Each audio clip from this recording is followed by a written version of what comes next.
जय श्री कृष्णा। जब हम किसी अच्छे कार्य की तैयारी करते हैं तो तैयारी करते करते भी आनंद आता है। कहते हैं कि जो राह है वो बन गई मंजिल, है ना? ऐसा कहते हैं। तो जो पूर्णता में जाने की दृष्टि से हम तैयारी कर रहे होते हैं तो पग पग पर पूर्णता के दर्शन होते हैं। इस प्रकार का भाग लेते हुए जब हम 8वें अध्याय के 12वें श्लोक की तरफ चल रहे हैं, जिसमें मुख्यतः संदर्भ ये है कि जब हम इस देह का त्याग कर रहे होते हैं, इससे प्रयाण कर रहे होते हैं, उस समय हमारे मन की क्या अवस्था है, उसका अभ्यास कैसे हम पहले से कर सकते हैं, ऐसे संकेत इस श्लोक में भी मिलते हैं। 13वां श्लोक भी उसी प्रकार का है। पर 12वें श्लोक में भगवान ये कह रहे हैं, सर्व द्वाराणि संयम्य।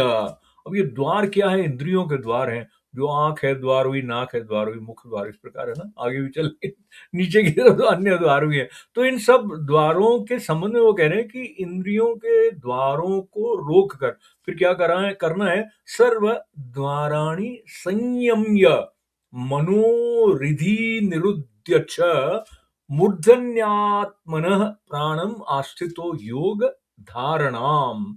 तो योग की धारणा करने की दृष्टि से तैयारी करने के जो चरण हैं उसमें सारी इंद्रियों के जो द्वार हैं जो कि बहिर्मुखता करने के लिए आतुर रहते हैं, ये देख लूं, वो देख लूं, ये खा लूं, वो सुन लूं, उन सब से उनको मन के द्वारा जो संयम किया गया, तो हृदय में स्थिर करके, और ये जो निरुद्ध शब्द है तो निरोध कर दिया उसका। तो जीता हुआ जो मन है उससे क्या हुआ कि प्राण को मस्तक में स्थापित करके आत्मन मूर्धन्यात्मन प्राणम आस्थितो योग धारणाम।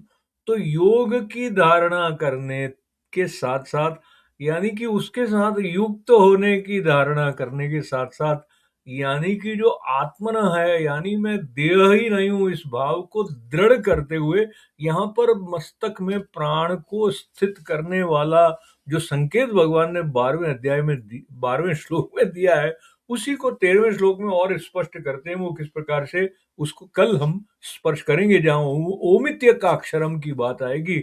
पर मुख्य बात यह है कि अभ्यास निरंतर करना है।